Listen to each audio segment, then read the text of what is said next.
ফাতিমা রাদিয়াল্লাহু তাআলা আনহা বলছেন, কি বলেন প্রাণের স্বামী, আপনি যদি আমাকে মাফ করে দেন আমার জন্য জান্নাত ওয়াজিব হয়ে যাবে। সুবহানাল্লাহ বলবেন না? স্বামী এবং স্ত্রী কতটা বড় একটা হাদিস, ঘটনাটা শুনেন।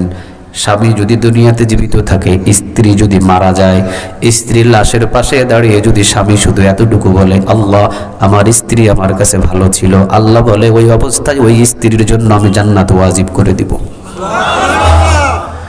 ফাতিমা রাদিয়াল্লাহু তাআলা আনহা প্রথমটা চাহিদা, চাওয়াটা নিয়ে নিলেন যে আপনি আমাকে মাফ করে দেন। আলী রাদিয়াল্লাহু তাআলা আনহু মাপ চাইলেন ফাতিমার কাছে, ফাতিমা রাদিয়াল্লাহু তাআলা আনহা মাপ চাইলেন আলী রাদিয়াল্লাহু তাআলা আনহুর কাছে। কথা কি বুঝতেছেন আপনারা? কথা বলেন না, কথা কি বুঝতেছেন? আলী রাদিয়াল্লাহু তাআলা আনহুর কাছে এবার দ্বিতীয় চাহিদা, নাম্বার 2 এখন বলছেন। দ্বিতীয় চাহিদা হলো, ফাতিমা রাদিয়াল্লাহু তাআলা আনহা বলছেন, আমার দুইটা ছোট ছোট বাচ্চা আছে, একটার নাম হলো হাসান, আরেকটার নাম হলো হুসাইন রাদিয়াল্লাহু তাআলা আনহুমা। এই দুইটাকে আমি ফাতিমা কলিজা থেকেও বেশি ভালোবাসি। সুবহানাল্লাহ বলেন। এবং দুইজন সন্তানই আমার নানার উম্মতের জন্য কোরবান হয়ে যাবে। তবে দুইজন মাসুম ছোট ছোট এতিম, এই যে এতিমখানা লিখে দিয়েছেন, আমি মা হয়ে দুনিয়া থেকে বিদায় হয়ে চলে যাব, মা বলে ডাকার মতো আমার এই দুইটা বাচ্চা কোনো মাকে খুঁজে পাবে না। মা বলে ডাকার মতো কোনো মা তারা দুনিয়ায় আর খুঁজে পাবে না। আমার গলা ধরে না জড়িয়ে তারা ঘুমের বিছানায় ঘুমায় না। যতক্ষণ না আমি ফাতিমার গলা না জড়ায়া ধরে দুইজন কখনো ঘুমের বিছানায় ঘুমাইতে যায় না। আপনার কাছে আমার আপত্তি, আপনি বিয়ে করবেন, আমি ইন্তেকালের পরে কোনো অসুবিধা নাই, আপনি বিয়ে করেন।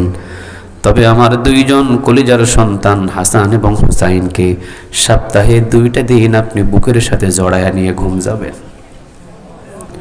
বলেন আপনি কি এই ওয়াদাটা রাখবেন?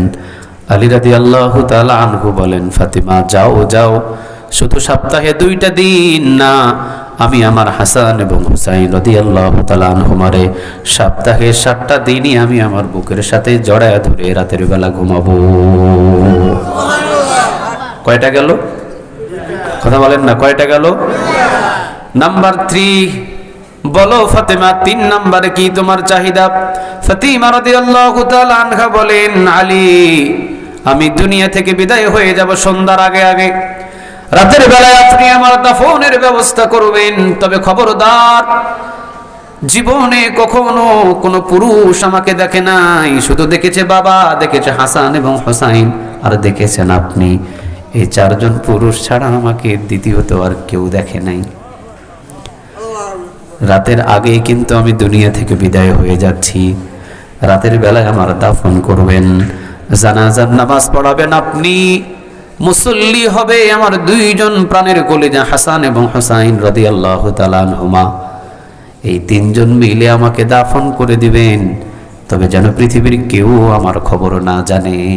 সুবহানাল্লাহ। এই ওয়াদাটা রাখতে হবে।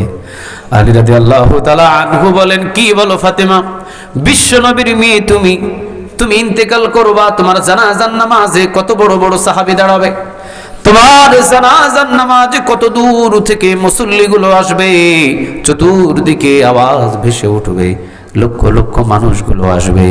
ফাতিমা রাদিয়াল্লাহু তাআলা আনহা বলেন, আলী রে, জীবনে কোনোদিন কোনো পুরুষ আমাকে দেখে নাই, আমার পর্দাটা ছিল কেমন, আমার পর্দাটা ছিল কেমন। আমি তো গরিব মানুষ, নবী আমার ঘরের দরজার সামনে বসা, আমি আমার বাবার সাথে দেখা করতে গিয়েছি, আমার বাবা শুধু পর্দার ভিতরে, আমার যে কাপড় সব সময় ঘরের ভিতরে পরে থাকি 24 ঘন্টা, আমার বোরখাটা ছিঁড়ে জায়গা দিয়ে ভিতরের কাপড় দেখা গিয়েছে। আমি বাবার ডান দিকে গিয়ে সালাম দিয়েছি, আমার বাবা সালাম নেয় নাই, বাম দিকে গিয়ে সালাম দিয়েছি, সালাম নেয় নাই, আবার সামনে গিয়ে যখন কেঁদে দিয়েছি, বাবা আপনি যদি আমার উপরে সালাম গ্রহণ না করেন, আপনি আপনার এই সন্তানটা কোথায় যাবে? এবার মুখটা অন্যদিকে দিয়ে বলছেন, ফাতিমা রে, তুই যে ঘর থেকে আমার সামনে আসছো মা, মা গো তোর বুরখাটা তো ছিঁড়া, এই ছিঁড়া দিয়ে কি কোনো পুরুষ তোর ভিতরের কাপড়টা দেখেছে কিনা এটা আগে বল। সেদিন আমি আমার বাবাকে বলেছিলাম, বাবা বুরখার যেই জায়গাটা ছিঁড়া ওই জায়গাটা আমি মুট করে ধরেছিলাম। আপনার কাছে আসা পর্যন্ত মুট করে জায়গা ধরা ছিল, বাবার সামনে তো ধরে রাখার কোনো দরকার নাই, আপনার সামনে আমি ছেড়ে দিয়েছি। আমার পর্দাটা ছিল ঠিক এইরকম। সুবহানাল্লাহ বলেন। ফেস দেখা তো দূরের কথা, শুধু বোরখা ছিঁড়া দিয়ে ভিতরের কাপড় দেখা যাবে এতটুকু পর্দাও পর্যন্ত কখনো ছেড়ে দেন নাই। আল্লাহু আকবার।